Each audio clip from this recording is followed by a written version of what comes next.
চুপচাপ দাঁড়িয়ে আছেন কেন? জবাব, আমার মনে হচ্ছে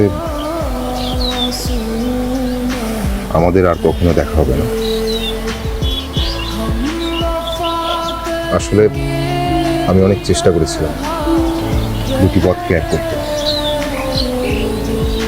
কিন্তু পারলাম না। আপনি একটা ব্যাপার খেয়াল করেছেন? আমরা সবাই কিন্তু বলি কান নিয়েছি চিলে, তারপর ওই চিলের পিছনে দৌড়াই, কিন্তু হাত দিয়ে কানটা ধরে দেখি না যে কানটা আছে নাকি নেই। আচ্ছা বলুন তো, এই কান নিয়ে যাওয়া চিলটা আর কতকালে উঠবে?